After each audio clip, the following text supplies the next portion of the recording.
It's time for the main event. It's the Shoe Shine. ¿Qué onda, vatos locos? Damas y caballeros. It's your boy Dave from the 408, coming to you all the way from the city of sin, Las Vegas. If you haven't been keeping up with the Shoe Shine, it's official, guys. I am now making the city of Las Vegas my home.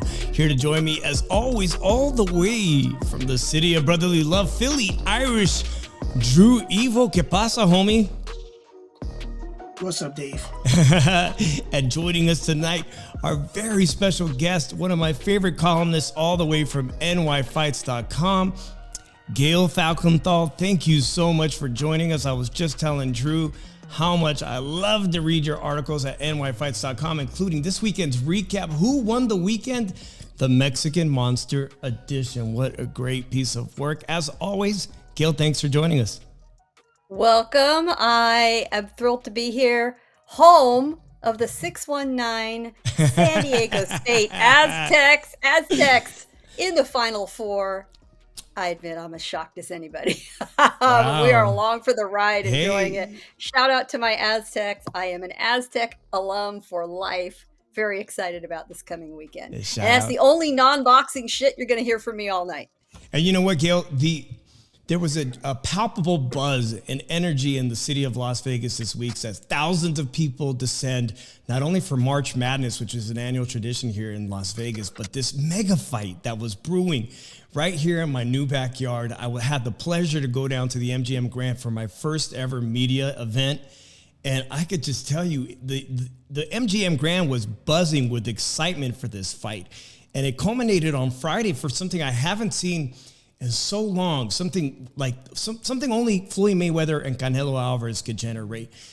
Basically a sold out state theater of just fans wanting to see a weigh-in. This was something special in the making, this pay-per-view special that Showtime, PBC were putting on together. Two top former world champions at 168 pounds. One who already fought Canelo Alvarez. Wow, it was an incredible night. And also, let's not forget, Drew, did you happen to watch Top Rank, or did you say the hell with it like most people? Gayle, you had to watch it, right? Because Top Rank said... I did. That's what two screens are for. Come on, guys. And what a shame that it was, up against the Showtime boxing card, which was really exceptional. Credit where it is due. That was a solid pay-per-view, top to bottom. Great entertainment, maybe not household names for a lot of people other than us degenerates, but that's how you do it. And it was worth every dollar that you paid out for it. And I hope you did pay out for it, did steal it, rip those guys off, because we wanted to see big numbers, because we want to see it again. We want to see that kind of good action, solid matchup card for a pay-per-view again. So let's hope they were rewarded for it. Gayle, you make a very valid point, because amongst us diehards, as you call us, degenerates, we seem to fixate come the following week. What kind of numbers did you generate? Because we seem to correlate the numbers athletes do, specifically boxers do. We're used to the million-plus stars of Oscar De La Hoya and Floyd Mayweather, or when they fought together and did 4 million buys. And now we have a diverse sports audience that doesn't believe necessarily in actually paying for things if you can get it for free somewhere or the other. So I'm not that interested in what these numbers are going to do, because like you said, there's a lot of different methods to watching fights. Drew, right? And like the true degenerate, you said, I was watching both too. I was watching the ESPN Plus on the laptop. And let's not forget DAZN that tried to make something happen. DAZN, the ugly stepchild this weekend, having Zepeda on, a former 140-pound contender. But Drew, I want to get your take if you saw any of this stuff on ESPN first, and then we'll go with Gayle, because Seniesa Estrada over at Top Rank now, she had a genuine champion at the minimum weight, 105-pound division, and she just basically made it look so easy, like a jazz artist. She's like a jazz artist in boxing. She's absolutely my favorite female boxer to watch, and also my wife. Drew, what do you think of Seniesa? The only person that she is faced next with is Yocasta Valley, the champion from Nicaragua who makes her home. And are you excited about a potential undisputed showdown now for Seniesa? Yeah, like, be honest, like, she probably made the right move and she went to top right from Golden Boy because she will probably be more active than she was with Golden Boy and everything. So far, they're making her a main attraction now. Mm-hmm. And so far it's been working out for her. I thought she was the highlight of the show and everything because I did not really care for that Richard Comey Jose Ramirez fight. Well, I see some good friends here in the audience. Chicano Prophet, that I'm so glad we're here because you got a chance to interview Cody Crowley that we're going to touch on.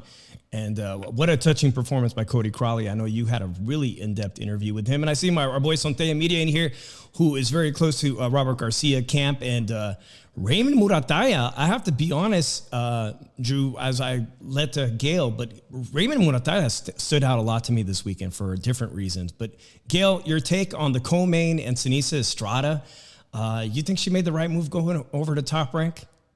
Absolutely. Seniesa has a great team around her. She got good advice from them, but I think she also trusted her own instincts and knowledge of what the landscape is like out there. She wants to unify. She has focus. She has a plan. She knows exactly who she needs to check off her list. She made that move, her first move this weekend. Yes, she was fighting a legit champion, but yeah, like a knife through butter. Seriously, it was a complete blowout on the cards, 100-90 on all three cards. That was an impressive performance. Unanimous. She shut her down. She shut her down. And not only does she have the offensive firepower to keep anyone's defense, at full tilt, she makes it interesting for the fans to watch. Those who still remain unconvinced that women's boxing can be as entertaining as men's boxing. You change your mind when you watch fighters like a Seniesa Estrada and Amanda Serrano. They are the generation, I'm going to say it, who've learned to fight like the men, who've learned to turn over those punches, who understand the skill set, who can bring real power in their weight divisions. And yes, they're small, but we love the super flyweights just as much when they're at this elite level, and Senesa's the same way. Now, with Yocasta Valle ahead of her, it's going to be very interesting. Yocasta is under contract to her old shop, Golden Boy Promotions, and I'm just going to say there's not a lot of love lost between these two ladies. So I'm not sure we're going to get another Benavidez plant between Estrada and Valle. It might come close. So I'm really looking forward to that. And that'll be the next mark on her checklist. Yeah, Drew, you already pointed that out. I don't know if you got a chance to see, Robert Garcia speaks very highly about his lightweight prospect in Raymond Muratalla from Fontana, California. I was excited to see him because I have seen him in the past, and he was coming in with some better opposition. Every fight, I'd like to see them step up, which is genuinely, I think Top Rank does a very good job of getting their fighters that are signed step-up fights, just gradual progression. But what worried me the most was that I saw him for the first time taste the canvas. I mean, with a straight 1-2 from his opponent from Mexico. I don't know if they said he was cold or he didn't warm up properly. Maybe the timing was off and he wasn't ready to go. But nonetheless, Drew, you're talking volumes about this guy potentially being a world champion, and he gets dropped in round number 1. Yet he comes back, Gayle. He comes back and does the job. He stays composed, much like Ryan Garcia did when he first tasted the canvas, to come back and finish his opponent. Now, I wasn't singing Ryan Garcia the same praise for whatever reason, whatever reason you want to say it is. But Raymond Muratalla did exactly that and still looks like he's going to be a very top contender, I think. And with Top Rank having the champions, Haney, Lomachenko, I just think the 135-pound division, it continues to be one of my favorite because there's always guys cracking that top 10, Drew. And we can piggyback right into that. Gayle, what do you think about Raymond Muratalla? Do you think he has a high ceiling? I'm not 100% convinced, but I am very interested to see how far he can take this. I really like it when a fighter at this level who's done very well, who's rising the ranks, faces a little adversity. Just as you said, just like when Ryan Garcia got dropped. Can they get up off the canvas, compose themselves, and come on back and dig themselves out of the hole? My dog's very excited about this. He did that. He faced that moment of reckoning of, okay, am I a pretender or a contender? The minute things get tough, do I fold?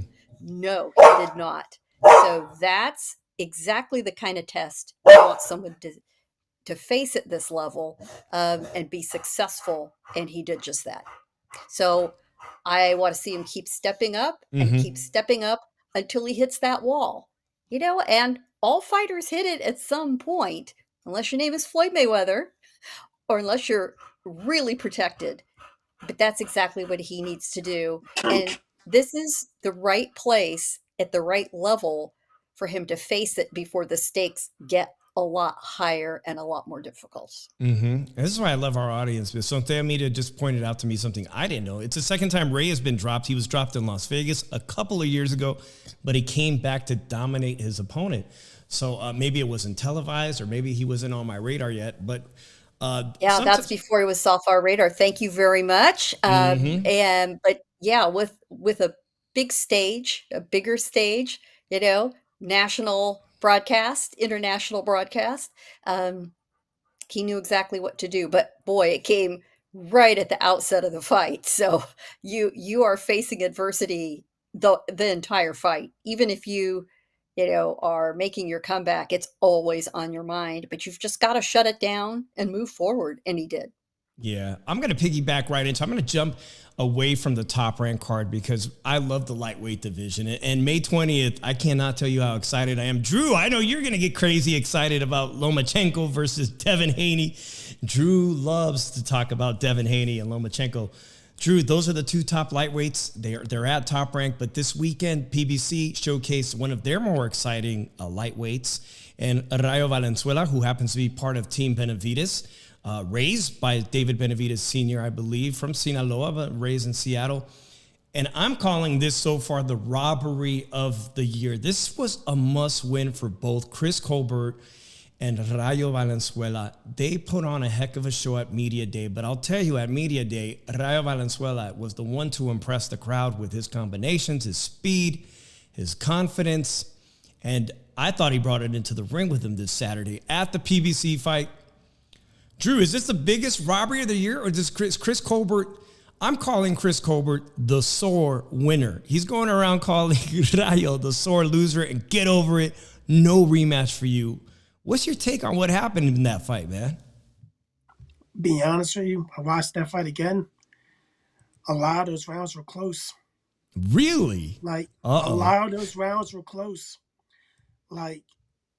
You can't call it a robbery. I thought a lot of those rounds were close.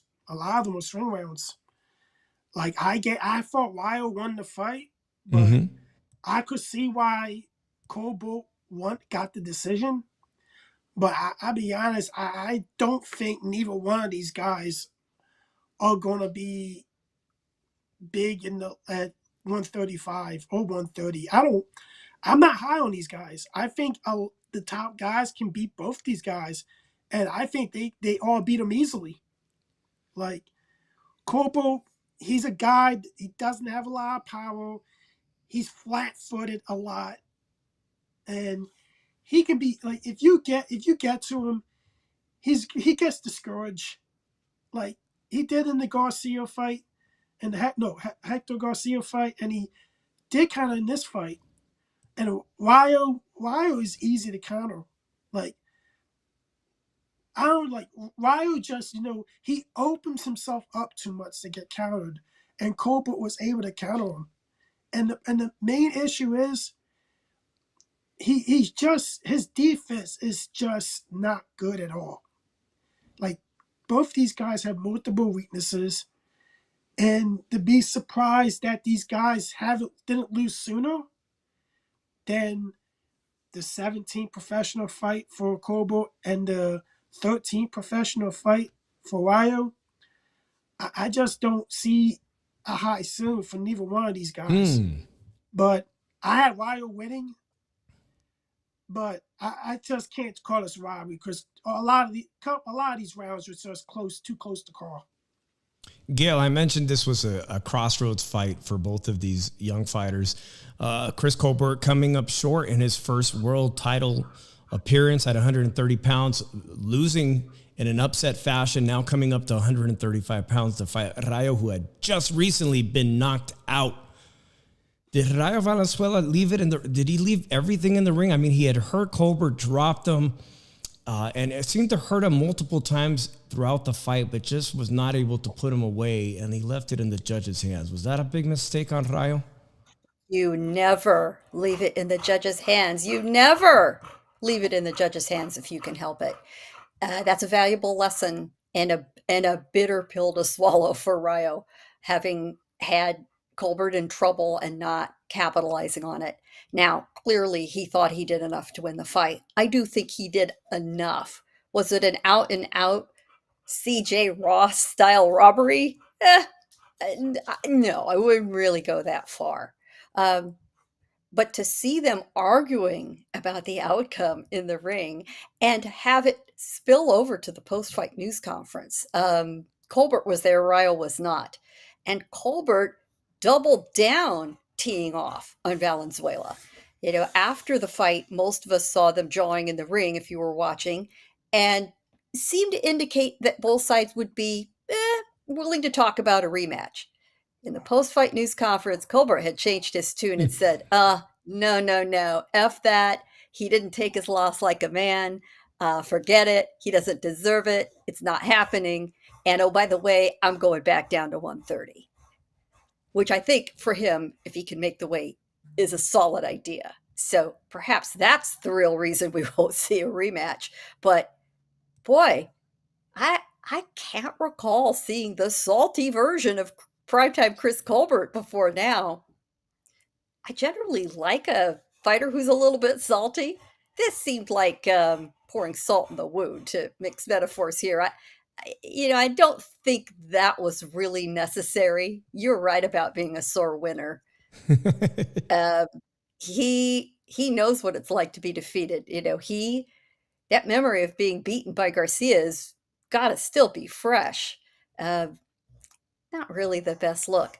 But boy, in retrospect, don't we respect a little bit more Garcia's abilities? When he beat Colbert, we thought it was a fluke. Turned out it wasn't a fluke at all. He's very, very good. Very, very solid performer. We'll see where Chris Colbert goes from here. He has some upside. Mm-hmm. Rayo Valenzuela definitely has some recalibration to do. He is very young. He's got a lot of power and activity. He is very entertaining to watch. So he'll get another chance.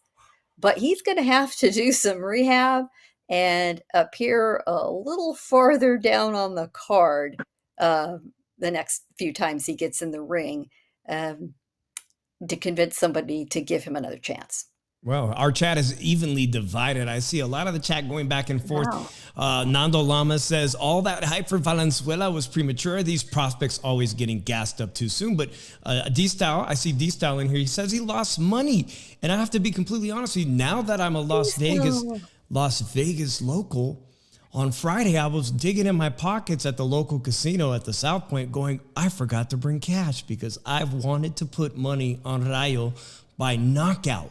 I would have been in your same shoes, D-Style. By the way, guys, if you guys want to call in, the phone line is open at 702-710-3627. I actually put a parlay in, and I had Colbert on my parlay. I had Colbert winning.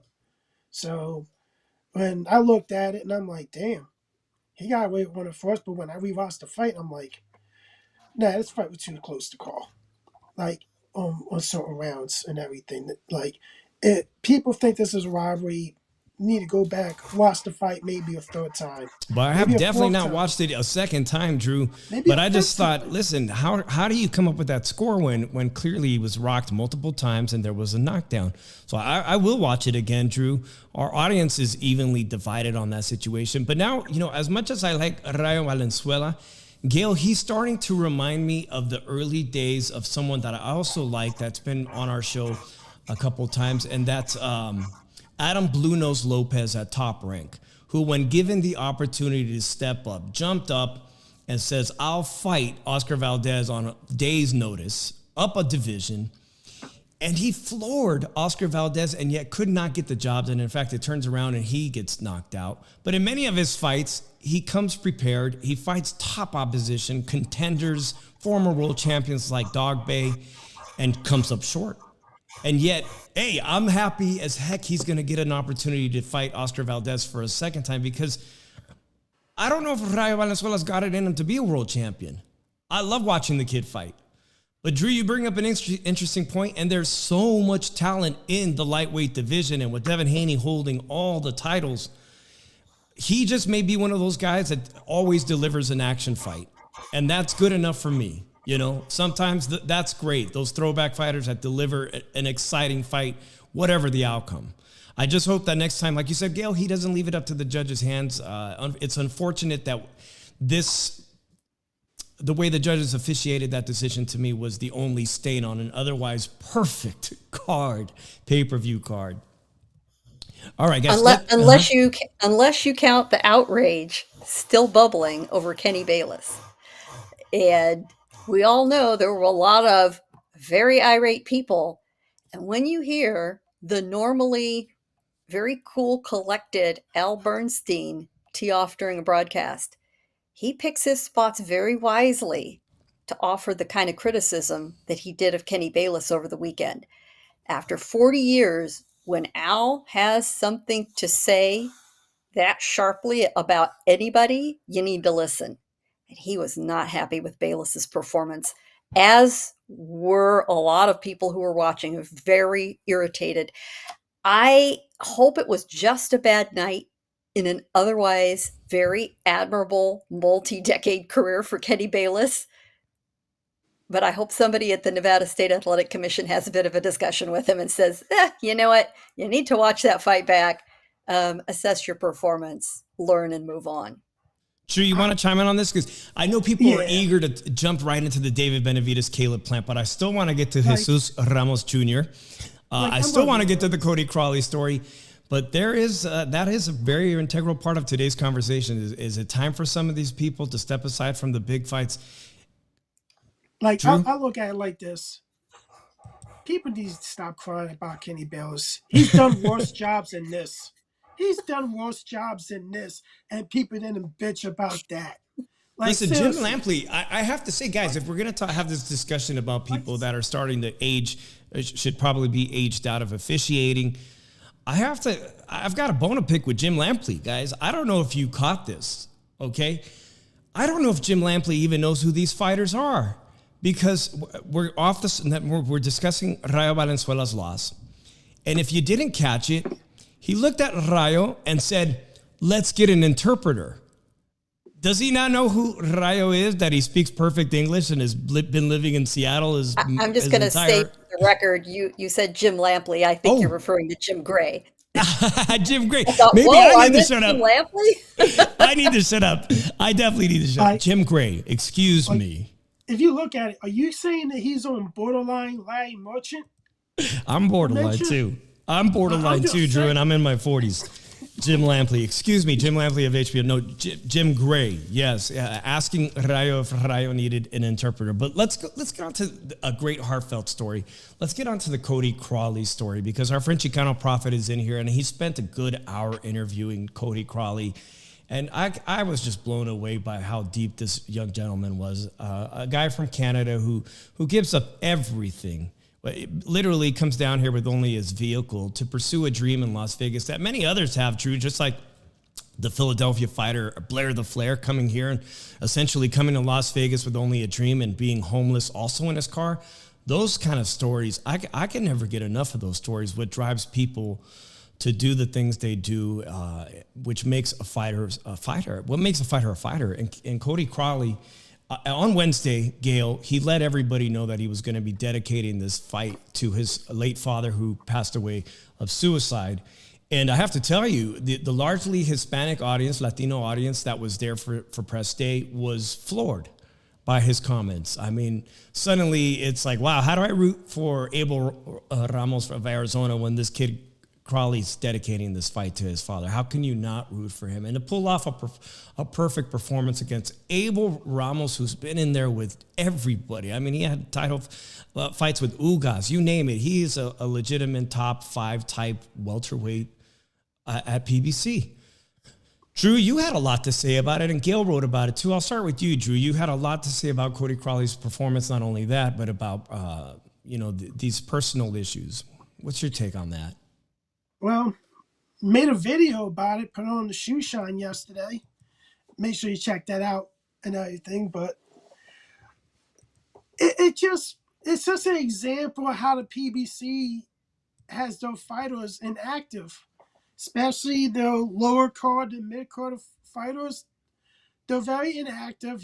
They don't make that much money on the low card and everything. Then after you go with giving money to the promoter, to your manager, to your team and everything, you're stuck with jack doo-doo and everything.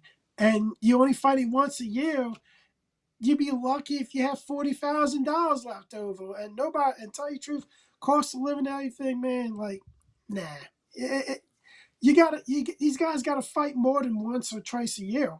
Like, especially these low card guys, you gotta have them fight at least 3 times a year to make a stable income and everything. So a lot of these guys take this as a base of income, and a lot of them have to get a regular job, and it takes away from training and everything. Like, Crowley's like 30 years old, so let's see if he fights like once a year. And he's 22, he's 23-0 now. By the time he's 26, he's like 33, almost in his mid-30s and everything. Like, he's borderline contender, and he's still fighting once a year. It's a lot of these guys are fighting once a year, and you can't make a side income off of boxing nowadays, because the sport, the state of the sport of boxing as it is right now, is very hard if you're just a fighter coming in or on a prospect borderline contender level to make any money. Gayle, do you mind if I play the clip of Cody Crowley with Jim Gray after his performance, his win? I'm going to play this here. Cody, congratulations. I know this is quite a moment filled with emotion for you. I want to start off by saying thank you, Al Heyman. Thank you, Showtime, for this opportunity. This fight game is something else. I worked my whole entire life for this opportunity. The last 2 years, I didn't want to live because I couldn't get my shot. Fights get canceled. I've been training since July. I've been broke. And I wanted to take my own life, and I didn't, and my dad did. Well, that is hard. That's really hard to listen to. Gayle, what's your impression of this? I mean, what's your take? I mean, we've heard so much about mental health now that athletes have gotten to be able to express themselves. Stars like Ryan Garcia's talked about it, but this kid, Cody Crowley, he's really gone through it. He really has. He's been on a very rough road, but he had a dream he wanted to pursue. He did. He did with a lot of encouragement. Somebody was there for him when he needed them. One of them was his father. He had returned to Canada, had problems with addiction, and the same sort of suicidal thoughts that clearly run in the DNA of the family, because his father also was prey to them. But it was his dad who said, no, you've got talent. I believe in you. Keep going. And he did. It led to the moment on Saturday. But unfortunately, his father committed suicide last August. He couldn't make it. There was a moment where he needed somebody and they weren't there. If you don't feel choked up watching that, there's something wrong with you. If you don't empathize with that, a lot of us haven't reached that point, but everybody's been over a rough time, had a low moment, and hopefully somebody in our circle was there when we needed to reach out, or somebody at the right moment said, how are you doing? How are things? Please, everybody, check on somebody you know in the next day, the next week. You never know when you're going to be that person at the right moment.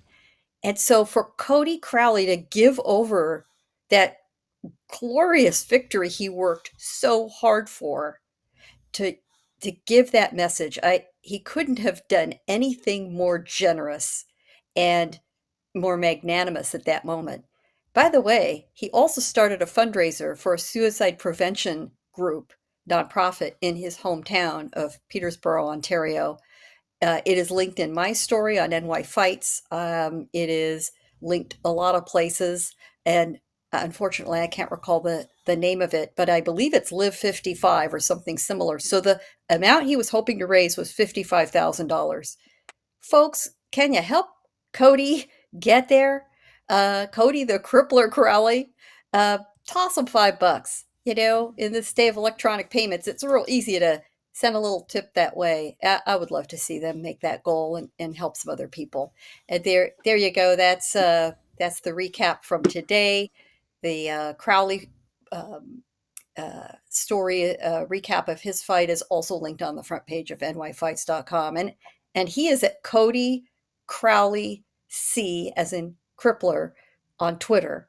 So you might want to follow him there as well. But, you know, what we forget about, with all the superstar athletes we celebrate, with all the people making, you know, unimaginable amounts of money and getting sponsorships and being, you know, front page famous, for every one of those, there are 10, 20, 50, 100 people like Cody Crowley. Mm-hmm. And a few of them crawl their way up to the moment that he had Saturday. That's why we love the sport, right? Absolutely, and that's what yeah. keeps a guy like Crowley going. And by the way, it was his 30th birthday. So yeah, a happy birthday to him. That's right. Night. He's now a Vegas resident. And I don't think he's living in his car anymore. Oh, thank God. I don't, yeah, and you're right. I don't think he made a whole lot of money, but he achieved something much more important and much more valuable. Yeah. Saturday I night. have to disagree with Drew. I think, I'm not sure if you said he's cracked your top 10 list as a contender at the 147 pound, but I think he deserves a ranking pretty high up there at this point. I think he's not quite at the level of Stanionis or Virgil Ortiz, but I think he'd make an admirable fight with any of those fringe contenders that are just on the cusp of a world title fight with Errol Spence. Gayle, do you think he merits a top 5 ranking across the board? Top 5, no. Top 10, top 15 or 20, yes. Okay. Yes, absolutely. You know, welterweight is a division in transition. You know, we've got the last few old guard, if we could call them that, hanging on at the top. And, you know, whatever Spence and Crawford are up to, we could speculate, and we get into that, we could cover the entire rest of the show and never talk about anything else really going on. But those guys are not going to be there forever. You know, their end date is in sight. And the next generation, the Boots Ennis, the Virgil Ortiz, the Amantas Stanionis, and perhaps the Cody Crowleys will rise to the top. But it isn't their time yet. Great. Okay, well, segueing right into the next division, junior middleweight contenders. This was a great fight, Gayle. One, because both D-Style and I have had the pleasure of having Jesus on our shows. Jesus Ramos Jr., coming from a family of fighters, right? His uncle is Abel Ramos. It's the second time I think they've been on a card together. This one was really about contender versus pretender. 154-pound division. You just saw Tim Tszyu have an incredible fight against Tony Harrison. And now we're clamoring for that Tim Tszyu fight versus Charlo. Then you've got the towering inferno Fundora that everyone is afraid, should be afraid to fight. I mean, but no, they're fighters, right? And then you have Jesus Ramos, who is, to me, an incredible contender, young prospect, but also Joey Spencer's had equal time on television. This was really to separate who belongs in that top 5 division, and he made easy work of Joey Spencer. Drew, was it a beatdown in your eyes? Yeah, it was. Like, it looked like Joey Spencer was not ready for this level of competition at all. Like, it was like, we fed you all these easy guys. Now you want to move up? How about we feed you more of these easy guys now? Since you became an easy guy to Jesus Ramos and everything. I'll tell you this right now. I expected this. I thought Joey Spencer was not that good to begin with. And I think a guy like Jesus Ramos was going to wipe the floor with him. I thought he was going to knock him out in 5 rounds, but hey. Well, he did get the stoppage. His father, yeah, he did. Both trained by their fathers. His father threw in the towel. Gayle, do you think the stoppage was the right decision by his father? This is something that was commonly debated when father-son teams nowadays, the throwing in the towel. Like, he was getting ready to take a beating. He was. He was getting ready to get hurt in there because Jesus was on point. It was only going to get worse from there. Stop him. Let him fight another day. Hopefully he learns from it. Hopefully you don't get cut by PBC because mainly that's probably why that fight was made, to see what one are we keeping, what one are we ditching. Mm-hmm. Because that was their 2 best prospects at 154. And it looked like Jesus Ramos is the one that possibly, in my eyes, is everybody going to have to start watching out for. Because he's the guy that's going to be dangerous. I think I'm going to be honest with you, if he fought Tim Sue right now, I would pick Jesus Ramos to beat him. I would. Because Jesus Ramos is a southpaw that can create angles, that is an accurate puncher, and when he lands, he makes it count. And that's what not really a lot of these guys at 154 have. Tell you the truth, if they even have him against Fundora, I really think that's a 50-50 fight. That's a tough fight. Gayle, do you feel that confident? Jesus is a kid that started off his career almost like the guy at Top Rank, the Puerto Rican kid everyone was so excited about, who had 16 0, 16 knockouts. Jesus came on the scene with a very similar record, a very high knockout percentage. As the competition stepped up, he recently fought Brian Mendoza, or I believe Brian Mendoza is his name, who's going to be fighting Fundora. Fundora's fighting Ramos's leftovers. In just a few weeks, he's fighting his leftover. We already know Jesus could beat someone like Brian Mendoza. So now, naturally, my question is Fundora going to destroy Brian Mendoza, or is he going to go the distance?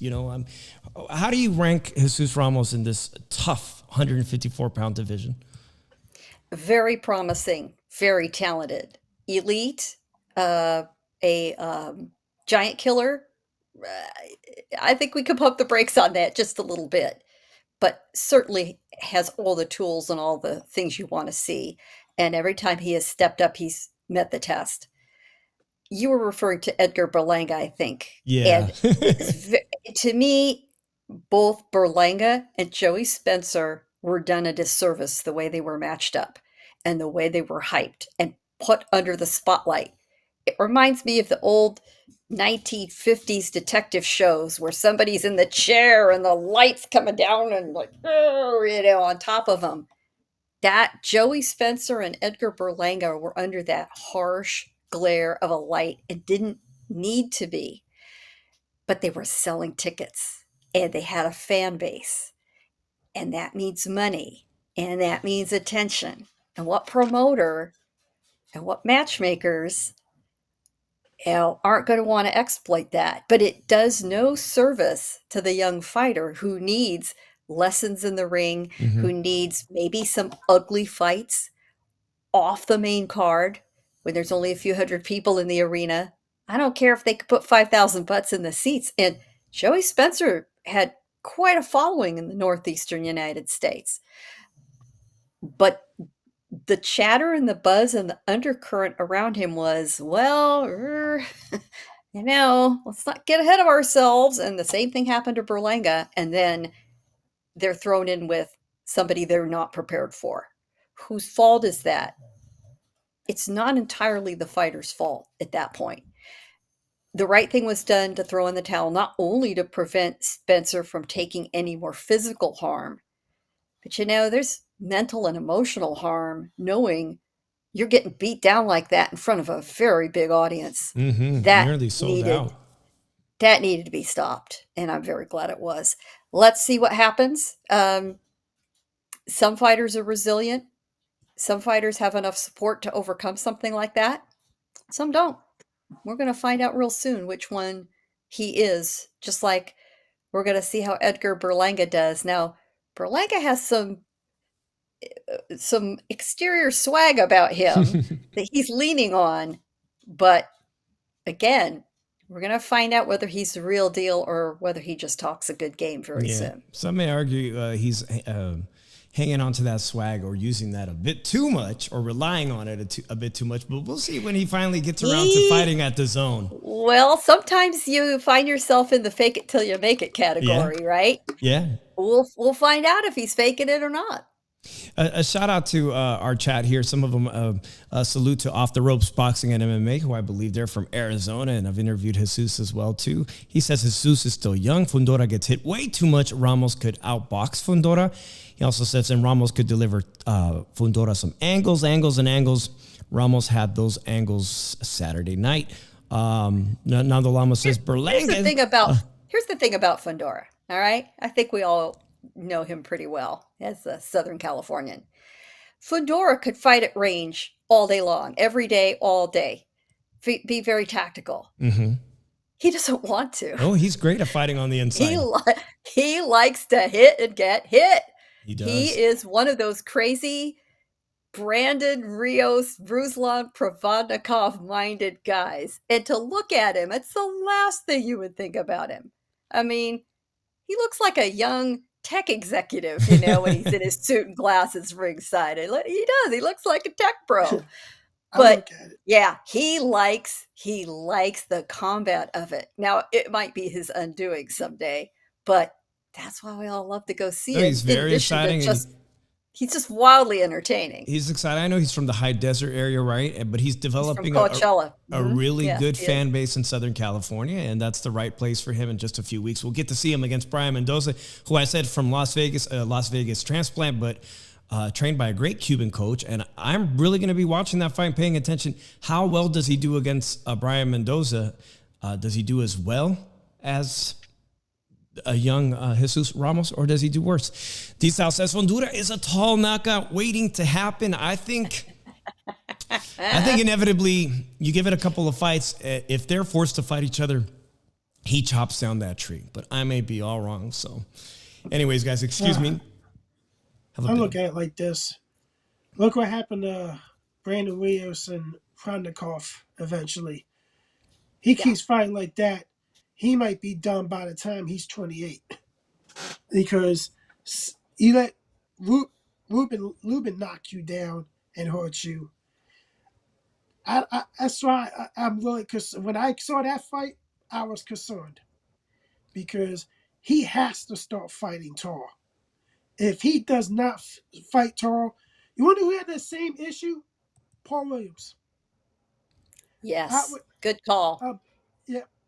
Tall as welterweight, but likes to fight small and everything. And he paid for it by getting knocked out by Sergio Martinez with one punch. So I'm glad you brought up Sergio. Sergio won his sixth comeback fight on Saturday at age 48. That was some knockout, right, Gayle? I don't even have tape of that. I've been following his resurgence, his rise up the WBA ranking. Now he's ranked number 2. Golovkin just gave up that title, and people think I'm crazy, but I'm advocating for Golovkin to fight Sergio. I mean, he just had a spectacular knockout. He doesn't have the body of a 47-year-old. It just doesn't make sense. But then again, this is the sport of boxing. We never know really what's going on if they don't test it's for crazy it. business. But, Bernard Hopkins got in the ring in his 50s, so He there sure we did. are. He sure the great Philly fighter. Is he the Argentinian Bernard Hopkins? I think we might find out pretty darn quick. The interesting thing about Fundora is, I mean, come on, he's like 6'6" at junior middleweight. At some point, he's going to need to go up a few divisions. Although right now, he seems to have absolutely zero issue making weight at that. It's just nutty. And his sister is exactly the same body type he is. flyweight at 5'9". So let's talk a true about that. Fighting family. Well, it seems to chat but that once he gets to middleweight or super middleweight or even light heavyweight at some point, I'm really going to be curious how he fights with somebody he can look in the eye. Yeah. Or close anyway. Exactly. Yeah, he's got the height to fight at heavyweight, but will he fill out? Will he fill out even to a cruiserweight? That remains to be seen. I'm very excited about that. The chat's way ahead of us. They're itching to talk about, of course, the main event. David Benavidez versus Caleb Plant. Two former world champions. One already got that Canelo lottery train ticket, earned $10 million, and lives. I told Drew, look, my new house is nice. It's nice for Dave. It's nice for Dave. It's nice for me. But Caleb Plant is living a really nice lifestyle up in them hills, up in Vegas. And Vegas doesn't have that many hills, guys. He's got a nice collection of classic super sport cars, the classic muscle cars. He's got the wife that works for Fox as a sports broadcaster. He's got the life, 10 million plus. Forget the cars. Have you seen the shoes? He's got the swag. Shoes. He got the swag. Damn, I have never. Gayle, he came in Wednesday, in my life. and he gave the crowd very little. And I told Drew, Caleb came in for 5 minutes, didn't take his shirt off, and said goodbye. He said, whoever you're rooting for, I'm all good with that. Thanks for coming to the fight. Thanks for being here. Blah, blah, blah. I'm out of here. David came in Wednesday to that media event to put on a spectacle. He hit the pads. He did the work. He brought the music. He brought the team, the whole team. I mean, he did it all. He won over that crowd on Wednesday. And that's how I felt it was going come the weigh-ins on Friday, that he had built a sizable audience coming to see him fight and deliver a David Benavidez performance that is worthy of the nickname, the Mexican Monster. Drew, you still have problems with the Mexican Monster? He's half Mexican. Can't call somebody. It's like me. I say Philly Irish because I'm full Irish and everything. If you're not dominantly one thing, how can you call yourself the Mexican Monster? If he's half and half. Now, if he can call himself the Mexican Ecuadorian Monster, I'll be cool with that. Doesn't sound right, but I'm just the phone line is open if you guys want to debate Drew today or on another day. Gayle, this is a valid point that there is a racial identity in boxing. This racial identity comes up time and time again. It came up during the great fights of the 90s when Oscar De La Hoya fought the great Julio Cesar Chavez. The Chicano from California fighting the greatest fighter of his generation from Mexico, Julio Cesar Chavez. And it's brewing. It's happening again before our very own eyes. We're going to see someone who identifies not only as like California people call themselves Chicanos, but he identifies as Mexican. And Drew's here, like many people say, well, you're not really full Mexican, so you're not Mexican. You're not born in Mexico. You're not Mexican. But Canelo Alvarez is 100% Mexican, and he says he's not going to fight other Mexicans. So it's going to come into play. Your thoughts on that? Canelo has said he would prefer not to fight other Mexicans. We don't know whether he'd be open to fighting Benavidez. I'll tell you who the stumbling block is. It's not going to be Canelo. It's going to be Eddie Reynoso, who has really not made much of a secret of the fact he does not want that fight. He is not interested in that fight. They will ice out Benavidez at least a little while longer. Fans, don't make any non-refundable travel plans to Las Vegas for September. I'm just saying, if you're counting on that fight, could it happen? Yes. Do I think it's going to happen? No. Canelo Alvarez is laser focused on getting revenge on Dimitri Bivol. A very bad idea, and not particularly a moneymaker that the promoters are too interested in. Well, we'll see what happens. In the meantime, Benavidez does have some other options, which we can talk about after we finally get to the damn fight. Okay, Gayle, you make a great point. Already in the chatter and social media and YouTube channels, people were discussing the potential fight date between them. Once they mandate the fight, I am exactly like you. I know this fight is not happening in September in Las Vegas. We got a caller. Hold on real quick. We're going to get to you, caller. The fight's not going to happen. Canelo's dead set on fighting Bivol, and Bivol is ready for that challenge. He's going to fight Bivol and try to, I got into it with D-Style. I said, D-Style, I don't understand why Canelo's so hell-bent on getting this rematch. And he pointed out, Canelo is a competitor. It's not that hard to understand. He can't take that loss. And he is a man with tremendous pride, and his pride was damaged in that fight. Now, I do think he'll make Bivol come down to 168. Be careful what you wish for, Canelo. I've said this many times. That's very interesting. I used to work with Bivol when he was with Main Events, when I was affiliated with Main Events. Oh, wow. Bivol can make 168 in his sleep. He said it for years. He said it. He signaled prior to getting the fight with Canelo that he would be willing to stay if you stand next to Dimitri Bivol, you don't have that overall impression of size like you do when you stand next to David Benavidez, and I've done both. And in theory, they're within the same weight classes. They're two completely different sized men. I have watched Dimitri Bivol have a full breakfast on the day of the weigh-in at 175. With a nutritionist and a little discipline, he'll make 168 with no problem. And the problems that Canelo had with him will not go away at 168. And Bivol risks nothing by giving 168 a shot. If he loses, he goes back up to light heavyweight. He says, well, not the right weight division for me, and a date with Artur Beterbiev is still in his future, a fight we do all really want to see. So, well, much like Hector Garcia, who risked nothing in fighting Gervonta Tank Davis recently and going back to his 130 pounds, we also saw Ray Vargas move up and fail. Also, come back down to 126, hold on to his titles. You're absolutely right. There's nothing to lose, or it's not much to risk, like Canelo did too, by moving up to 175 and still remaining the undisputed super middleweight champion. Fans, let us not punish these guys for taking a chance by getting all wound up about having a loss or two on your record. Risk and reward go together. Great fight matchups go with the risk. And we can't turn our backs on them when they lose, because then they're justified in saying, I can't risk taking a loss on my record or the fans turn on me. Don't do that. End of rant. I wanted to invite my caller from the 510. Give us a call back. I just picked up on you. I want our chance to our audience to ask questions or have some input. Like, go ahead, Drew.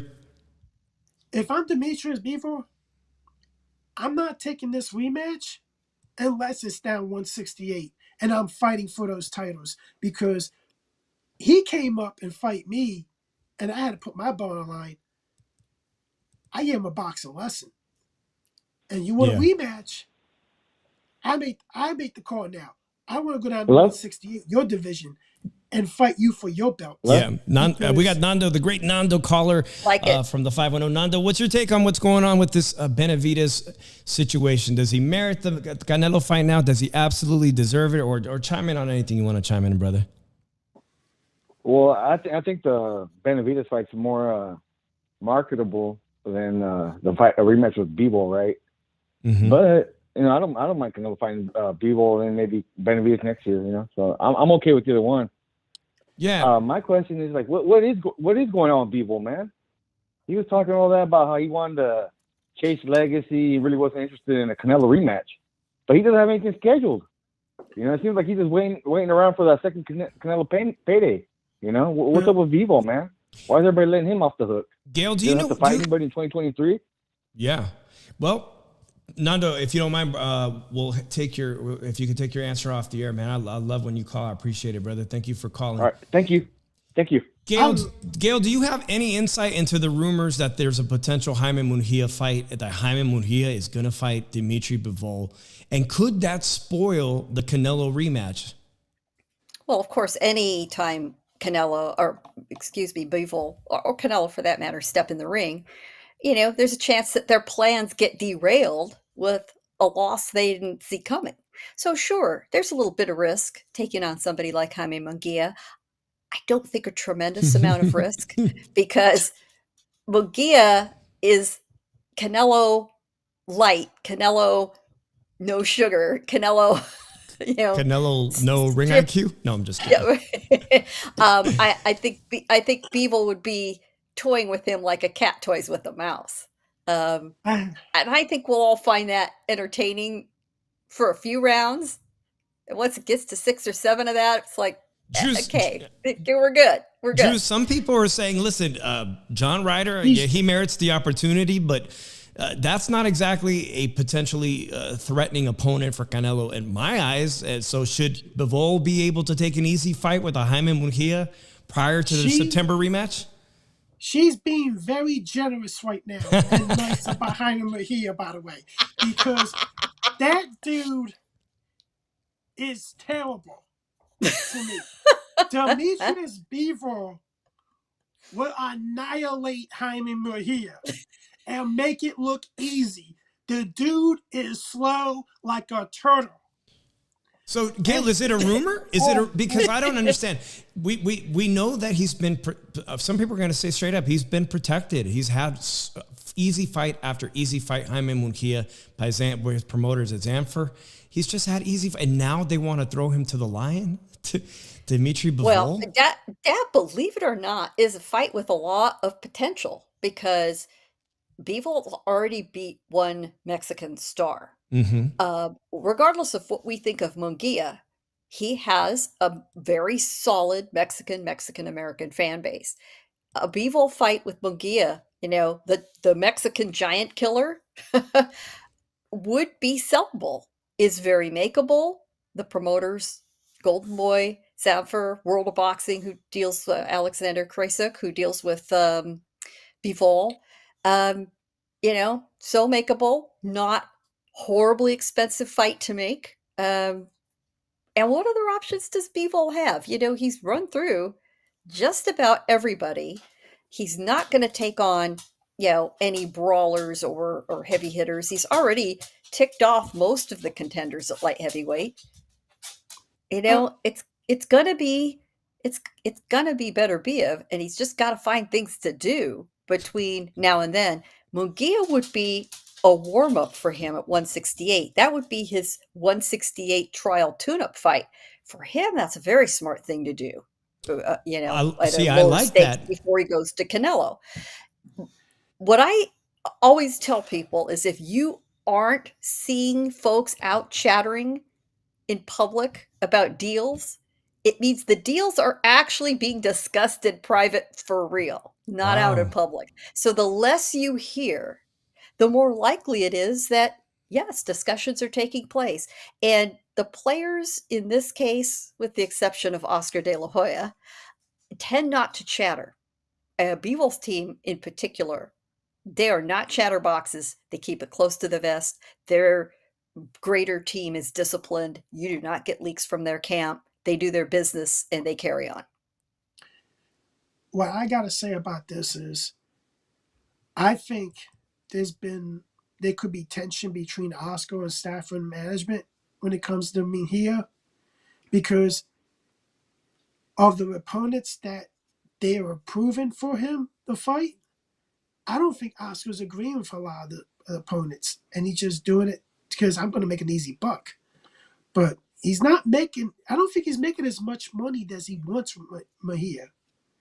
I think potentially he's going to say, hey, you're going to take this fight. We're going to talk about this fight. If I can make this fight, he's going to take it. And we're going to make big money, or he's going to take a loss, and I'm going to end my relationship. He could cash out. You're absolutely right. Suddenly, I'm so intrigued because we've yet to even discuss the Benavidez Caleb Plant performance in the ring. Can't get there. But people are clamoring at the thought of when will Benavidez get his shot against Canelo. And if Canelo fights, it's almost certain he's going to fight Bivol this September in Las Vegas, a rematch. But I've never really given it serious thought that it would take place at 168. If Bivol is prepared to fight Jaime Munguia, first of all, he's got accustomed to getting small again, but reducing his body mass, reducing muscle potential, and what that effect will have. But if he fights Jaime Munguia at 168, I thought Jaime Munguia was going to balloon up 2 weight classes or whatnot and take on this monster, the Mexicutioner that some people are calling. Now it's really intriguing to me to see Bivol come down to 168, see how he handles the weight this spring, early summer, in preparation to say, I will take that rematch with you, Canelo, but it'll be at 168 for all the belts on the line. Wow. That really is something. Wouldn't it be interesting Oh, This is pure speculation, mind you. To have that fight announced at the end of the Canelo Ryder fight in Guadalajara. yeah, it would. Stephen 4722, thank you for being here. Says Benavidez will not get the fight with Canelo till next year if he gets it at all. And she's in agreement. Drew's shaking his head. I think it's going to be May. You want to know why? He fights Bivol again. He loses. He's retiring. This loss will put him to retirement because there is going to be a man that he sees he cannot. He lost 2 twice, and if he couldn't beat him, why am I still fighting? And he lost his belts. Well, I just saw an interview with Canelo where he says he foresees himself fighting 4 or 5 years. Clear, whatever happens. He has been very specific that he is going to retire on his 37th birthday. Mark it. Yeah, and I mean, that's in 2025. And he had great fights with Gennady Golovkin, who was in his first fight against Gennady Golovkin. Gennady was still prime. And I'm going to go out and say it. I think he lost. He got a freebie on that. It wasn't a draw. Gennady Golovkin was still a force to be reckoned with in his mid-30s. So, Drew, much like the chat, I think if this fight happens at all, it's happening in May. And it's going to the buzz will be incredible. But David Benavidez, meanwhile, will have to stay active. And Gayle, there's so much talent at PBC right now with David Morrell, potentially Boo Boo Andrade coming over. These are styles. Styles make fights. I don't like those fighters for David Benavidez. The argument is, will David have that kind of success he had against Caleb Plant with Canelo? But they're just totally different fighters. Are they not? Absolutely. Plant and Canelo? Yeah, styles make fights, everybody. We say it all the time. To the point it's just white noise to our ears, but it is true. I do like some of those PBC internal matchups.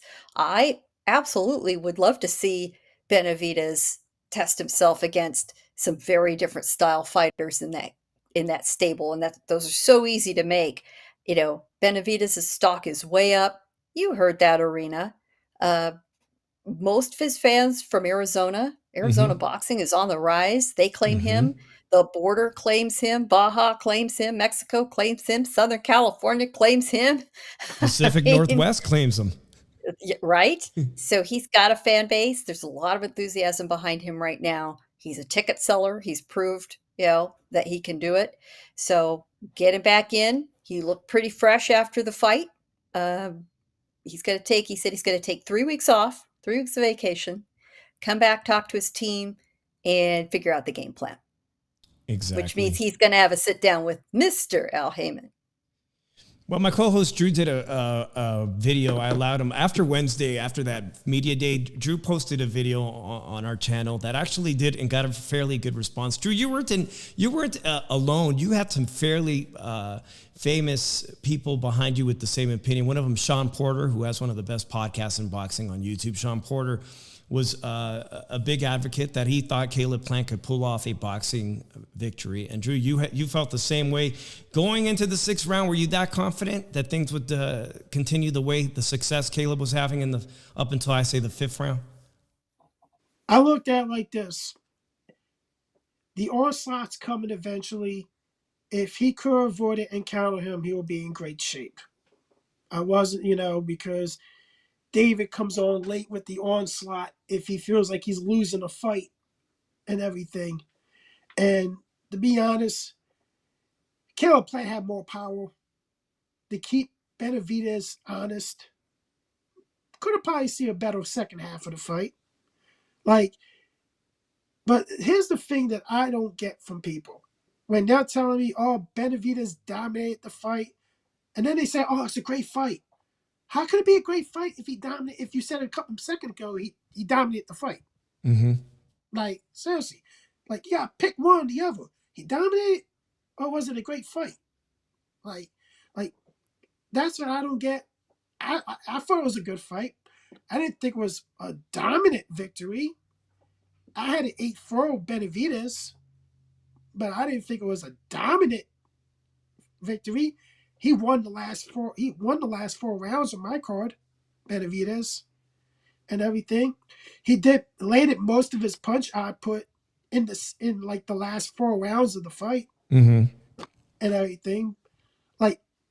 I could see when he releases those hands of his, you can count on him like crazy. And it's a shame that Caleb never had the chance to be able to hit him. Even though he didn't have enough power to make him honest and everything. That's why I'm saying Morel might have a way better shot at beating Benavidez. I might even pick Morel to beat Benavidez. I think Demetrius Andre has a better shot because he has a little bit of pop, a little bit of more power. And I think I'll probably pick Andre too to beat Benavidez. But, like, I think Canelo beats Benavidez. If you want to look at a fight, that how I can look at it, Caleb Smith. Canelo will attack those arms and take those arms out and then go after the body and everything. And when Benavidez goes with that fast onslaught, what beats speed and volume every time? Timing. He'll time Benavidez and counter him and get inside. Gayle, for the record, I want everybody to know that Drew is officially announcing he thinks Canelo Alvarez beats David Benavidez, and that's a first for our show. The CompuBox numbers did not favor Caleb Plant. I thought he did fairly well in that first half with that stiff jab. It was working for him, allowing him to set off 2-3 punch combinations. I thought he was doing fine up until round 5, but we saw him have that same success against Canelo Alvarez. Using the 20-foot ring that was to the advantage of Caleb Plant. But Gayle, the numbers, 210 of 551 total shots for Caleb Plant. His percentage was pretty bad. Stephen, 47-22, says Plant only landed 16% of his punches. That surprised me. That is very low. That is not the kind of performance that is going to get you the win over David Benavidez. But David Benavidez, too, getting a lot of bad press for his low output. Gayle, were you alarmed by how few punches David was throwing, or do you think you give credit to Caleb Plant for stopping his offense early in the fight? Both of these men followed their typical game plans.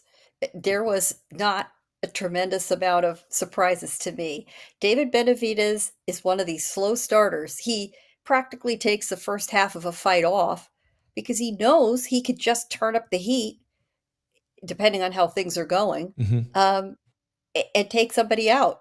Now, what he didn't count on was the resilience and absolute toughness, determination from Caleb Plant.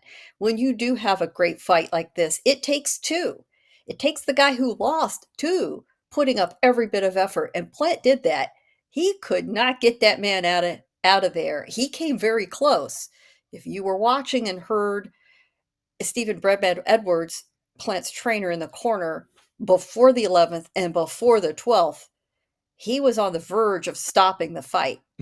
But eventually he let Plant finish on his feet because he knew Plant wanted to do that. And Caleb finished strong in the 12th round. I give him all the... Well, he made the effort, but you can't base an entire fight's flavor, if you will, on the CompuBox numbers. But they do tell a story that's very important, or a storyline. When you have a fighter land nearly triple the power punches on his opponent, yes, that's a guy in command of the fight. Benavidez landed 180 power shots to just 68 for Plant. That's an undeniable stat. What's interesting to me, even more in some ways, is that Benavidez landed more jabs than Plant did. He landed, and there were not many jabs in the fight. I mean, we are talking 30 jabs by Benavidez, 23 by Plant in a 12-round fight. Both of them should have used the jab a lot more than they did. I agree. Benavidez he is always uncharacteristically slow to start.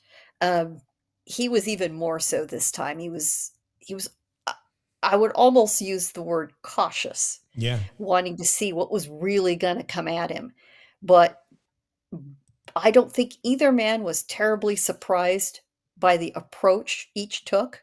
Plant was going to take those early rounds. We all knew it, that's how Benavidez rolls.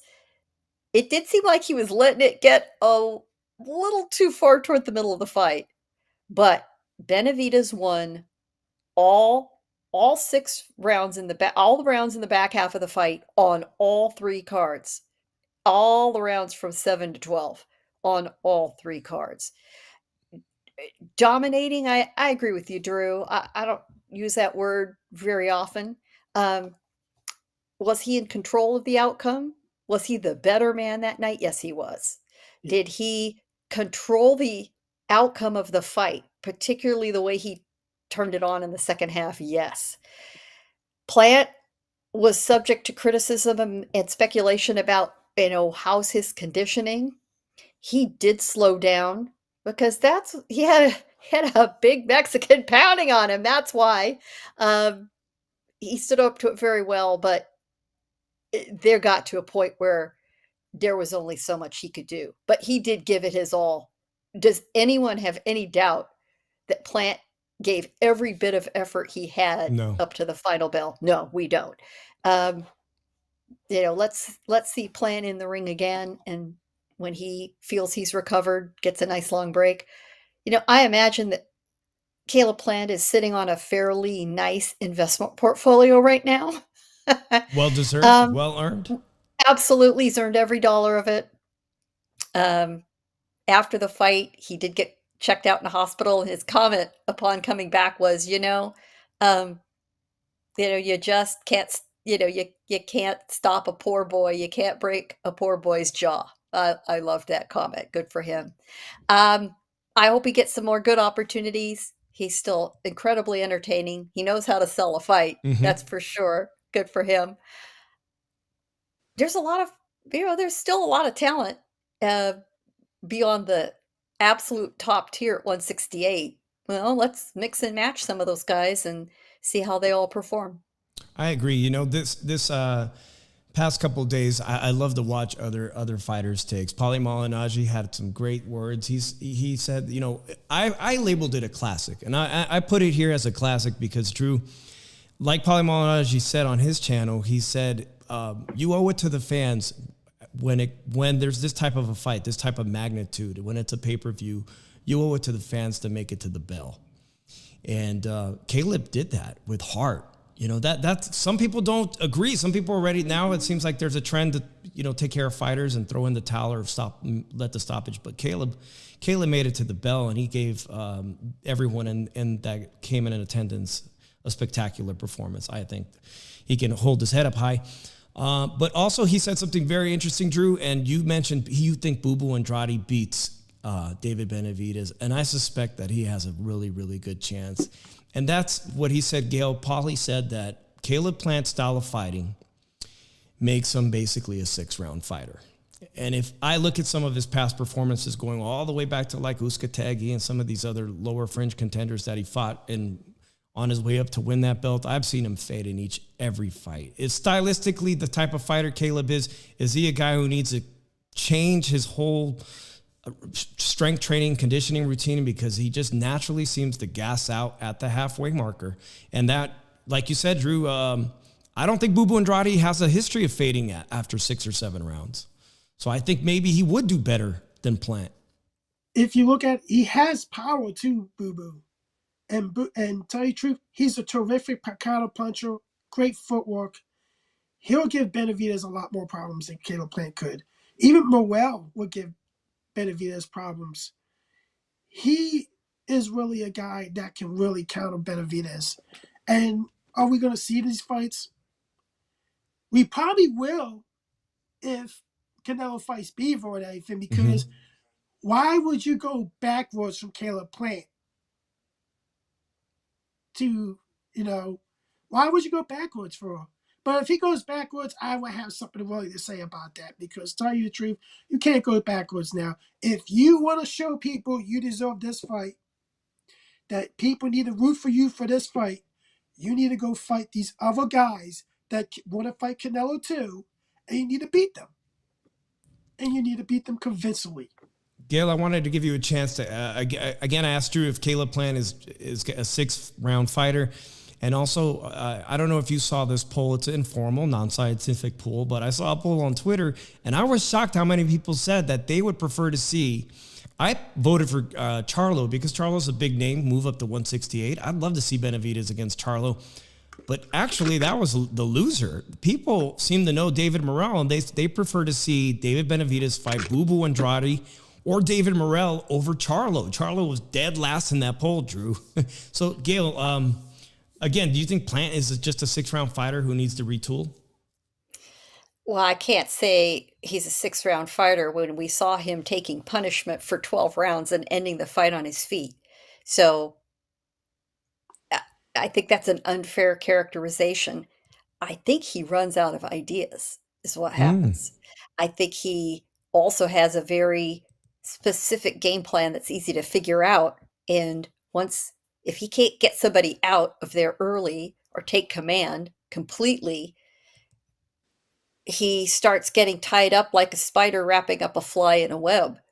And that's what happens to him. I don't think it's a matter of conditioning at all. I could be wrong. But to say he's a 6-round fighter, you get in there and try it. No, not me. I think that's a little harsh. It's like this. If you want to compare the Canelo fight and the Benavidez fight, simple. Canelo was able to bend his will and take his will and knock him out. Benavidez couldn't take his will. He kept coming to Benavidez, going forward and everything. You can't knock me out, and he couldn't knock him out. And people, it's Kenny Bayless. Shut the hell up about Kenny Bayless already, man. Couldn't get the boy off Let's his ask feet. the chat, guys. Drop it in the chat in the comments. Do you guys think that the only reason Caleb Plant survived the 12 rounds is because of the excessive clinching, holding, and low blows? Let's not forget about those low blows. There was 1 or 2 that were way below the belt. Well, If we're going to talk about holding, you talk about how much Devin Haney Cambosis in that first fight. Now, a lot of people complain about that. They call it a masterpiece. What the hell is that masterpiece have to go with that? Holding is a part of boxing. Holding and fighting on the inside, close quarters, is part of boxing. If you don't want to participate in that, you need to figure out how to counteract that with your opponent.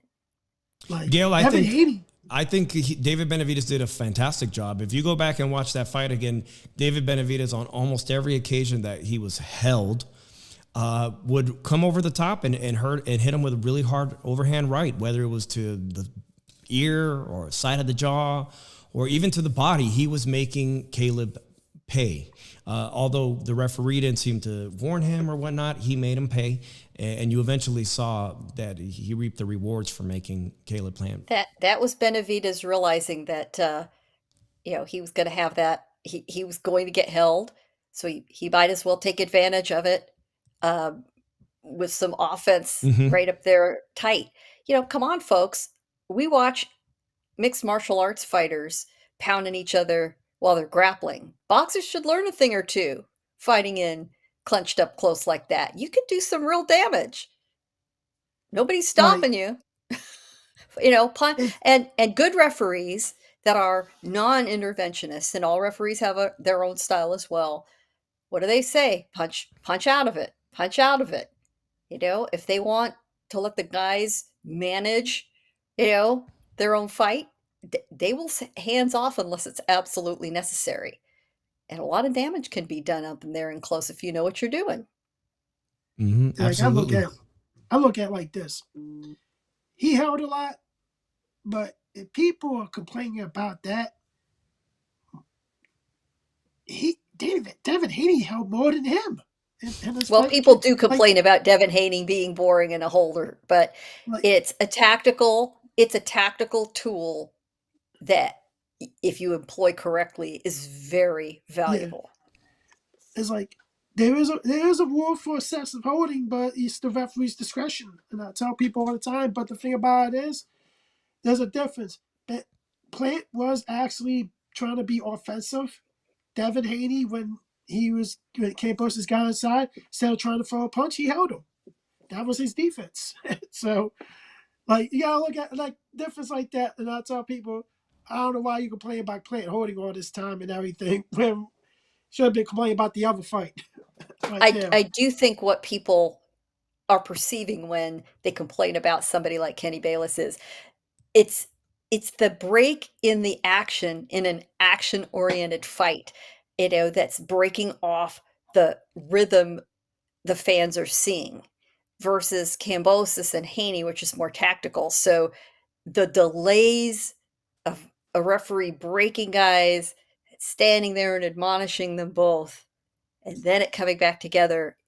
I think there is the objection more than the actual doing of it, if that makes sense. It's less noticeable in a fight with the rhythm of a Haney Kambosos fight. So, they don't think to complain. You also have a very different fan base and crowd. Going back to something you said earlier, the boxing, and I want to use this word very cautiously, but it's the truth is all sports are tribal. We all choose our affiliations. And this week up until Saturday, I'm going to be an Aztec, do or die, San Diego State, right? I'm sure I'm going to get into it with people online, all in good fun, who are Owls, right? Or Huskies, right?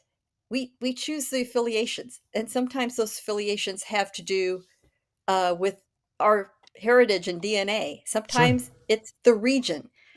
We all choose a side. In boxing, it's very personal. It's not guys wearing helmets you can't see. It's not a whole group of people in uniforms. It's so that the unifying item is the colors they're wearing or the nickname. With boxers, it's themselves. So if you put the right fan bases together against each other, people are going to choose up sides.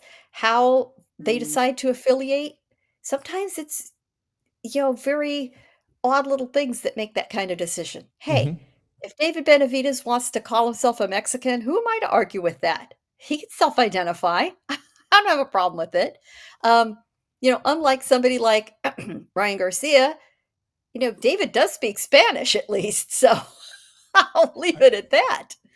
Don't get on Ryan too much. We got fans. You got guys in the chat that love Ryan. I love me some Ryan Garcia. I'm not throwing shade on Ryan, but I am pointing out that he does not speak Spanish. Gayle, one of my favorite past generational fighters was Fernando Vargas, and he was interviewed post-fight, and he talked about the beauty of boxing. And for me, I happen to agree with him 100% when he said this. Ultimately, when these two guys who had such a bitter beef and so much animosity going into this fight, and were able to hold hands and hug it out at the end, like two brothers. The combat's it's something you only see in a combat sport like that, and the beauty of boxing. But also, on the same given night, when a largely pro-Hispanic crowd can get behind Cody Crowley, a Canadian, that is also the beauty of boxing. Because, like you just mentioned, boxing is very tribal, just like is soccer, football.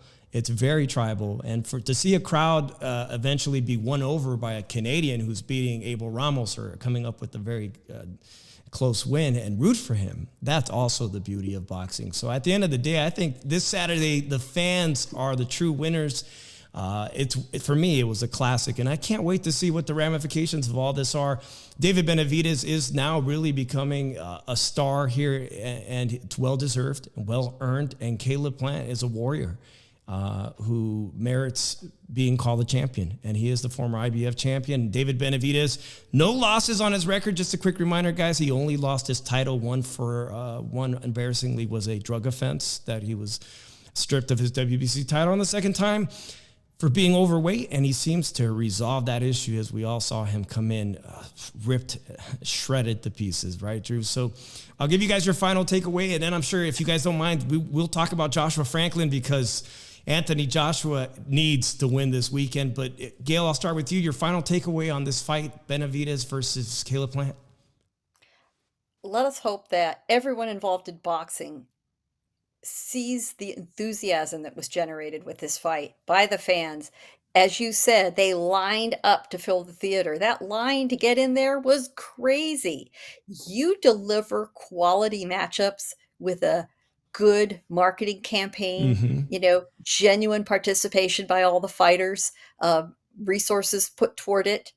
You're going to get rewarded for it. We, the fans, need to go easy on, oh, that guy lost. Eh, this is where boxing, is going to destroy itself if the fans don't recognize the effort and the fact that when you put a matchup like this together, one man is going to win, one man is not. And I think we need to start worrying less about one's on the record and start insisting that the best matchups be made and the best fight the best, as we like to say. All And right. this weekend proved that when you do it, the fans Mhm. respond. Oh, They do. They absolutely do. Drew, your final take on this fight? Well, first of all, I might go put some money on Miami in the Final Four. But I'm hoping this is a start to something with the PBC and everything. I doubt it. I don't have high hopes for them. Oh. I'm sorry, but they just Buzzkill. Oh God! All right, let me congratulate everyone who's in the chat. I appreciate you guys for coming in. I got some new names in here. Mr. Vegas had a comment, great comment. He says clinching is a part of boxing, but not holding. That was excessive and should have been warned until points taken off. I also see some other new people. Miriam Brown, he said definitely Plant would have gotten stopped. And he should have lost a point. Thank you, Marion Brown. And Kevin Knight, also round 8, Benavidez headbutt, 2 or 3 low blows. Thank you guys for joining the show. All right, we're going to transition into this weekend's big fight because Anthony Joshua, 2 major losses to Usyk. Drew loves himself some Usyk. Drew, are you as disappointed as I am? And Gayle, are you disappointed that this Tyson Fury, the comments Tyson Fury made, basically signaling we're not getting that heavyweight not unification, but undisputed? We're not getting it now. We'll see what happens. Yeah, it's a big fat mess. And the fans chattering and picking sides and fanning the flames are really not making things much better.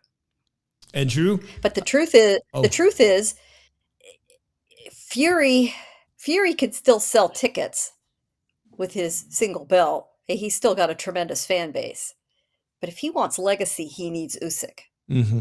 Usyk needs Fury for divisibility. But he's the man with the other 3 titles. It's an interesting situation for both of them that in the end, I don't think they'll be able to walk away from. Drew, were you disheartened? Were you disgusted by Fury's comments? We've been following Fury for years, his rise, that he doesn't want to fight Usyk. He alluded him to being an Eastern European fighter that nobody knows about, and that, an AJ fight is much, much bigger. What are your thoughts on that? I'm a fan of both these guys. Both in the ring, outside of the ring. Both couple of my favorite fighters and everything. Fought first time I ever watched Alexander Usyk fight was when he was on HBO in the United States in I forget who it was, but it was a knockout. But I am disappointed. Just make the fight already. He agreed to 70-30. Who cares about the rematch clause? There shouldn't even be a rematch clause in this contract. But I think the people that are really being premature about Fury ducking Usyk, keep making that content, guys, because tell you the truth, if when this fight happens, you guys are just wasted time of your life making content for no reason. But that's what I think. You got UK people hate Fury, and the main reason why they hate Fury is he was able to do something Joshua couldn't do. Become somewhat of a known star in the United States, and AJ failed miserably at it and got knocked out by Andy Ruiz. But it's just, it's a disappointing time. It's a good fight. It's a chess match. That's how I describe it, because they're both boxers. I favor Fury slightly because of his height and able to fight like a bigger man with his boxing IQ. They both got probably 2 of the best boxing IQs in boxing. If you look at it, I can't have it if I rank them, I have him tied at number 1 as at heavyweight, but I got Usyk as my pound for pound number 1 fighter and everything. But Usyk did something that not really many fighters do anymore. Goes into somebody's hometown and puts on a clinic. And he done it to AJ once, and he went to a neutral ground and done it and did it again. He lost to a cruiserweight twice, AJ. And that gets me to the next point. AJ's one loss away from retirement because I know he don't want to be a gatekeeper. Oh, man, the chat is getting excited about this fight. They're calling us haters. Why all they hate on Usyk. Chauncey Pro says boxing fans be like 1 or 2 losses ain't the end of the world, but a dude loses a few times and they're done. Come on, y'all. Drew, let's be real about what's going on with Anthony Joshua. Today I found out, Gayle, that he's worth upwards of $80 million.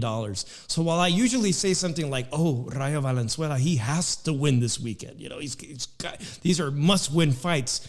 Does Anthony Joshua really need to win this fight against a relatively unknown Jermaine Franklin? And Drew, you mentioned being a road dog. Jermaine Franklin's already been a road dog. His only loss comes to Dillian White recently that many people thought was a Dillian White freebie. And I'm going to be real. I like what I see in Jermaine Franklin. I don't see why he can't be a spoiler again like Andy Ruiz was. Call me crazy, but there's a lot to like about Jermaine Franklin.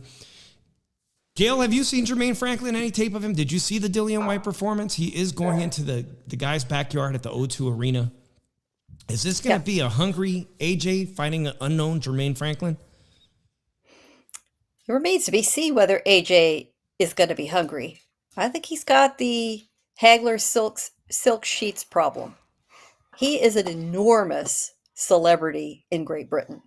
He makes a ton of money outside the boxing ring. He could be a fashion model, a influencer, find himself some kind of entertainment role without having to get pounded in the head for a living. Well, this is what they say of Ryan Garcia. Well, that's true of Ryan too. At this point, Ryan still has apparently the hunger and the drive to keep going. I am not convinced that Joshua does. We're on yet another new trainer, although he did pick a good one in Derek James. That's troubling because when a boxer looks around for a solution to the problem, first of all, they have to identify the problem. And a lot of the time, they don't want to say that the problem is themselves. So who do they turn on? The trainer. So here he is with Derek James. I do think it was a wise idea for him to get out of England and train in Texas at Derek's gym. But he should have done that in Southern California with Robert Garcia. And he didn't. He made Robert come over to the UK, for short stays in between training his other fighters. Not only did he lose the opportunity to focus and be a little anonymous in Southern California, being in the gym culture that Garcia's created there in Riverside County, that's important. That's where these guys grind against each other like sandpaper and smooth things out with that natural competition that happens inside the gym. That's what creates a Bam Rodriguez, for example, and all those other guys in the stable. Joshua would really have benefited from that. That's water under the bridge. Hopefully he's corrected that by being inside the camp culture that James created. But how much can Derek change or help Anthony Joshua at this point? How much of Joshua is baked in because of his experiences?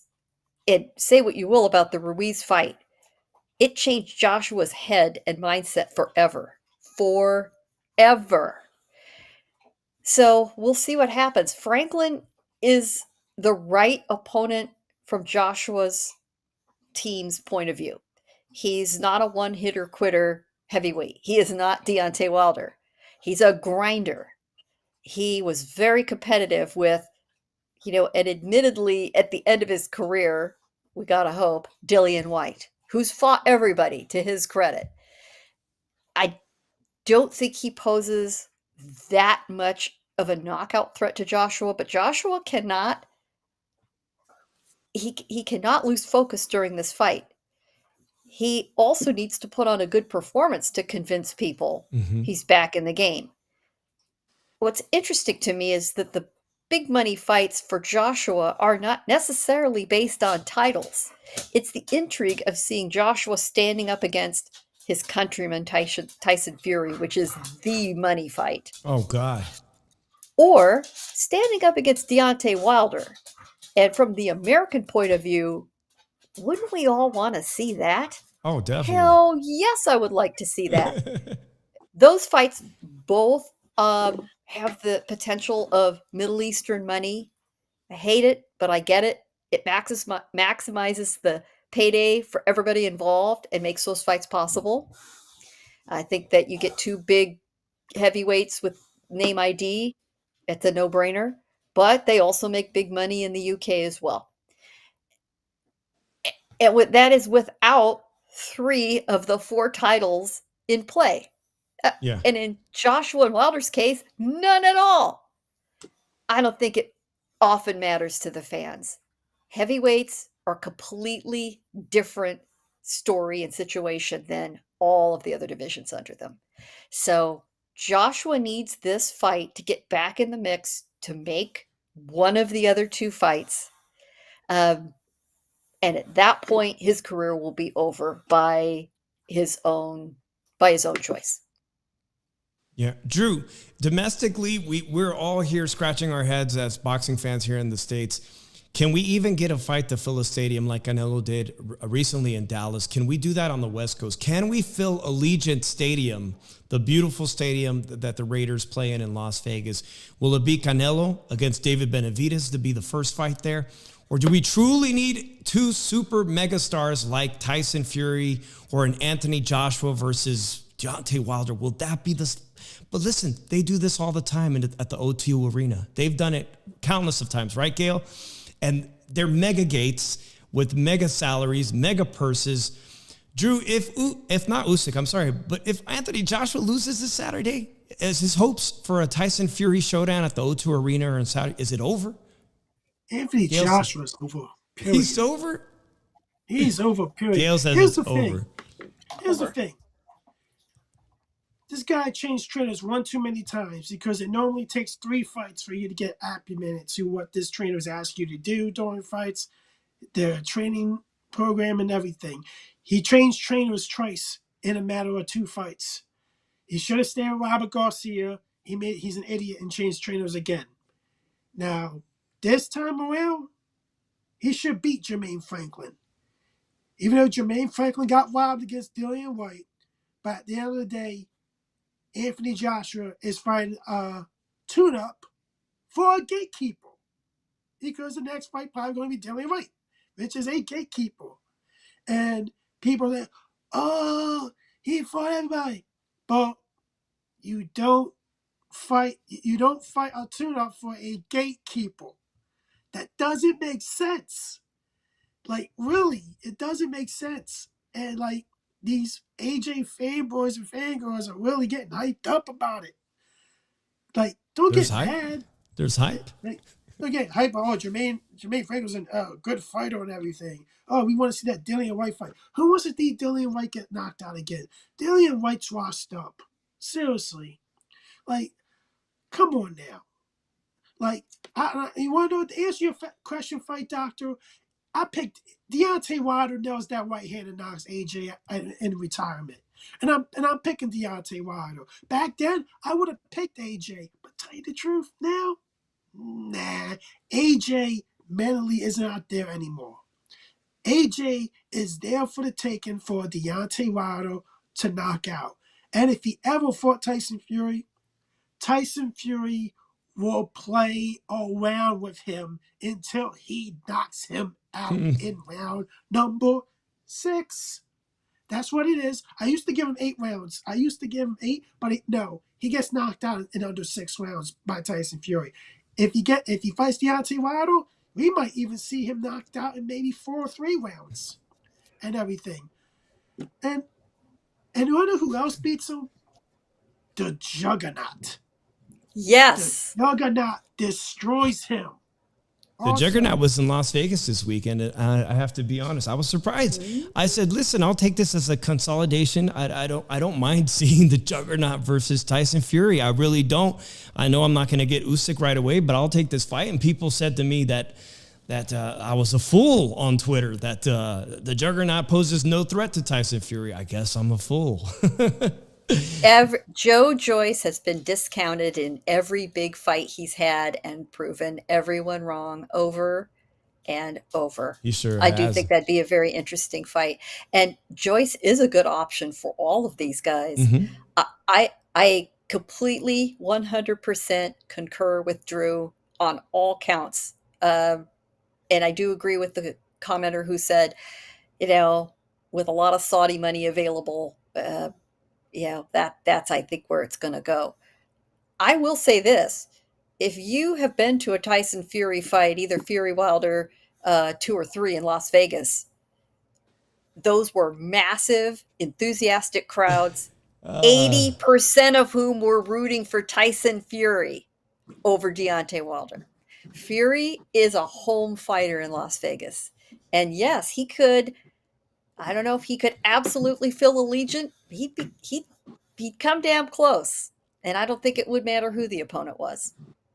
Guys, if you don't follow me on Instagram, follow me on Instagram, because this Friday night, we had the whole comedy club at the South Point Casino singing Sweet Caroline. And I for a moment, Drew, I thought I was at a Tyson Fury fight. I couldn't believe how crazy people get when Sweet Caroline comes on. But make sure you follow me on Instagram. It's time now. Oh, that's the wrong one. It's time to go on the record. My sound effects are off. It's time to go on the record. Drew, Tyson Fury, Usyk's not happening. So Anthony Joshua versus Jermaine Franklin from the U.S. Does Jermaine Franklin stand a chance this weekend? Yes or no? Even if he outperforms Joshua, he's going to get Wilder with another decision. Okay. Gayle, does Jermaine Franklin present a real threat this Saturday to the future of Anthony Joshua's career? Franklin is a viable opponent. However, he's going to have to perform like Dimitri Bivol did against Canelo Alvarez in Canelo's house. Franklin is in Joshua's house. Bivol had to win 11 rounds legitimately to get the narrow decision.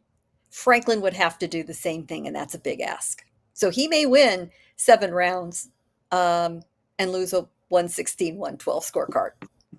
All right. And Little Penny says AJ by unanimous decision. Our friend Little Penny from Down Under. I'm going to agree with Little Penny. AJ by unanimous decision. Yep. But don't. I won't be surprised one bit if he looks like trash. I won't be surprised at all. And Drew, I think this might be a very trash fight. Very uninspiring. Man, that'll tell us a lot. Ready. Well, the pressure's on these guys. But you know what? Who couldn't use a nap on a nice Saturday, right? On a nice Saturday afternoon.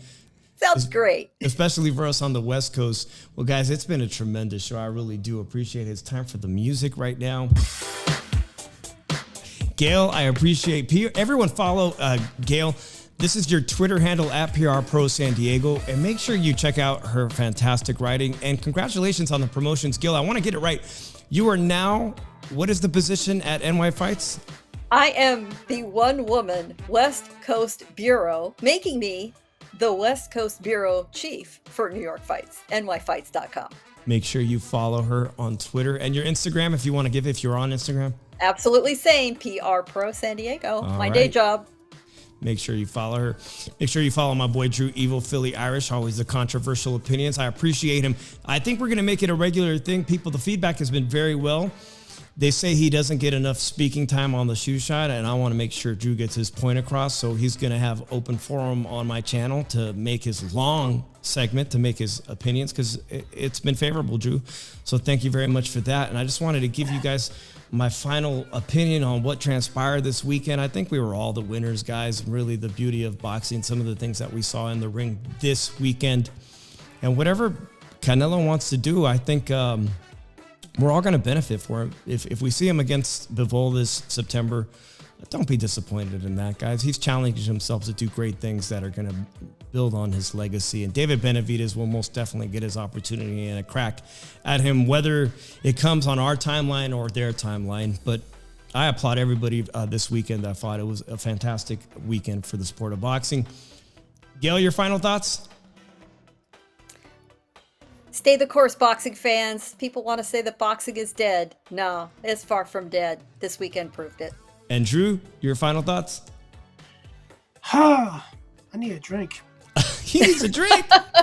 Cheers to that. Cheers to that. Cheers to you, Drew. And cheers to Oh, you're everybody here. teasing me Thanks now. again, guys. Make sure you hit the subscribe button so you don't miss our shows, but we're going to try to be back on regularly on Monday nights. Gayle, thanks a lot for your time. Do appreciate you. Always a pleasure. We'll see you guys next week. Take care. Enjoy the fights. Peace.